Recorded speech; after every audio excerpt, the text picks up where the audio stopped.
आज आपण बनवणार आहोत मऊ खमंग आणि चविष्ट भोपळा थालीपीठ। कमी साहित्यामध्ये झटपट तयारी होणारी ही रेसिपी नाश्ता, डबा किंवा हलक्या जेवणासाठी उत्तम आहे। तर चला आपण आता रेसिपीला सुरुवात करूया। दुधी भोपळ्याचं थालीपीठ करून दाखवणार आहे। त्यासाठी मी भोपळा अर्धा किसून घेतलेला आहे बघा। त्यासाठी आपल्याला साहित्य लागणार आहे हिरव्या मिरच्या 5 ते 6 हिरव्या मिरच्या घेतल्यात, एक गड्डा लसूण घेतलाय, थोडंसं आलं घेतलेलं आहे, थोडीशी कोथिंबीर घेतलेली आहे आणि यामध्ये आपल्याला जिरं पण वापरायचे आहेत आणि तीळ पण वापरायचं आहे। पीठ काय काय घ्यायचं आहे बघा। मी गव्हाचं पीठ घेतलेलं आहे थोडंसं चाळून, थोडंसं मी बेसन पीठ घ्यायला लागले,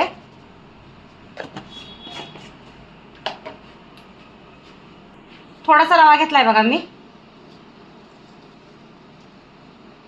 यामध्ये तुम्ही ज्वारीचं पीठ पण वापरू शकता किंवा बाजरीचं पीठ वापरा। आपल्याला साहित्य काय काय बारीक करायचं आहे बघा। एक 5 ते 6 हिरव्या मिरच्या घेतलेल्या आहेत, ते आपल्याला बारीक करून घ्यायच्यात मिक्सरला।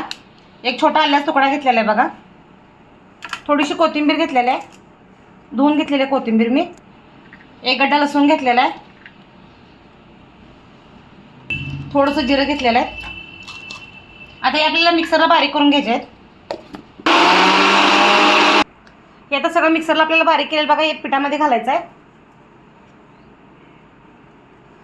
आपल्याला थोडीशी हळद पूड वापरायची आहे यामध्ये। किसून घेतलेला तो पण यामध्ये वापरायचा आहे बघा। चवीनुसार मीठ घालायचं आहे आपल्याला, चवीनुसार ओवा घालायचा आहे बघा यामध्ये। ओव्याने टेस्ट येते छान। मी तीळ पण वापरणार आहे बघा यामध्ये, थोडंसं तीळ घातल्यात। आता आपल्याला पीठ मळून घ्यायचं आहे।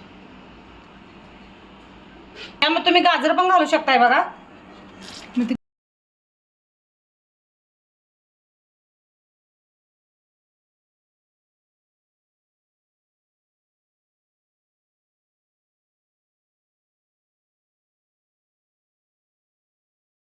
असं एकसारखं मळून घ्यायचं। भोपळ्यामध्ये पाणी असते त्यामुळे थोडंसं पाणी लागणार आहे आपल्याला, जास्त काही पाणी वापरायला लागणार नाही। मळून घेतल्यानंतर अंदाजे पाणी वापरायचं आपण।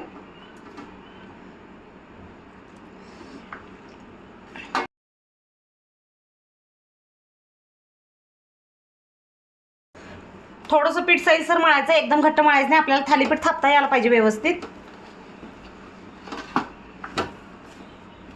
तर बघा अशा प्रकारे आपलं थालीपीठचं पीठ तयार झालं आहे। थोडंसं आपल्याला तेल लावून ठेवायचं आहे याला। तेल लावल्यावर हाताला जास्त चिटकत नाही पीठ। आता एक 5 ते 10 मिनिटं आपल्याला झाकून ठेवायचं आहे बघा। पीठ झाकून ठेवलं होतं बघा, कारण यामध्ये रवा वापरलाय ना आपण, त्यामुळे थालीपीठचं पीठ मी झाकून ठेवलं होतं। आता इकडे कापड बघा मी ओलं करून घेतलेलं आहे। कापडाचं ओलं करून घ्यायचं, त्यामुळे थालीपीठ चिटकत नाही। पळपुटलं बांध, आता पळपुटावरती अंतरायचं बघा असं। आता आपल्याला छोटासा गोळा घ्यायचा आहे।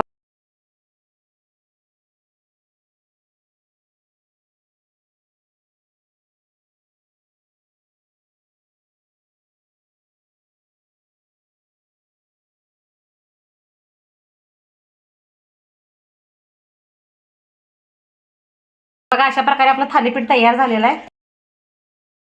थापून तयार झालेला आहे बघा, एकदम पातळ थापलेलं आहे बघा मी।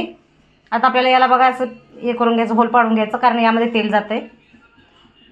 आता आपल्याला तव्यामध्ये टाकून घ्यायचं आहे बघा।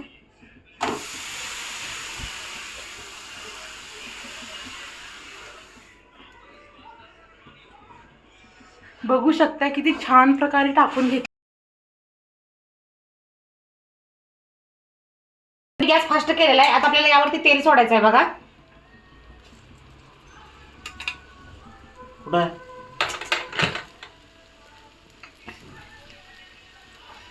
आता मी याच्यावरती झाकण ठेवलंय बघा। आता अशाच प्रकारे आपल्याला दुसरा पण गोळा घेऊन बघा थापून घ्यायचा व्यवस्थित। पहिल्यांदा कापड बघा ओलं करून घ्यायचं आहे।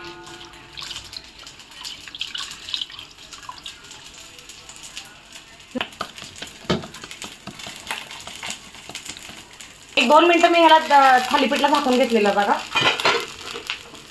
तर बघा किती छान व्यवस्थित भाजलेलं आहे बघा आता खालून।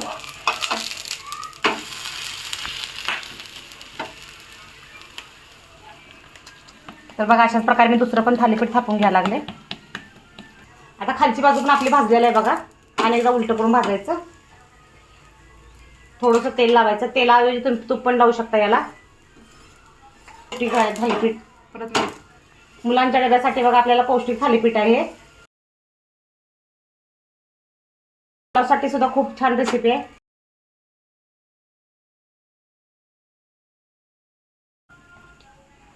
अशा प्रकारे बघा दोन्ही साईडनं पण करपूस छान भाजलेलं आहे बघा थालीपीठ आपलं. आता बघा एका प्लेटमध्ये काढून घेते. अशाच प्रकारे आपल्याला दुसरा पण भाजून घ्यायचा.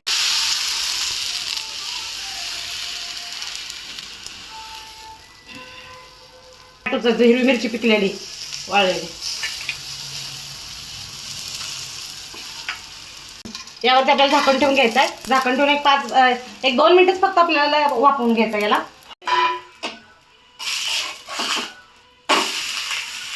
बघा किती छान खालून भाजलेलं आहे थालीपीठ. थोडंसं आपल्याला तेल पण लावून घ्यायचं आहे आणि जरा तुम्ही तूप पण लावू शकता याला.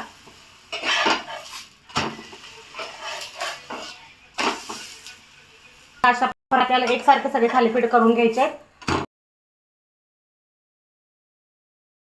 अशा प्रकारे आपले सगळे थालीपीठ तयार झालेले आहेत. व्हिडिओ आवडल्यास माझ्या चॅनलला लाईक करा, सबस्क्राईब करा, शेअर करा. धन्यवाद.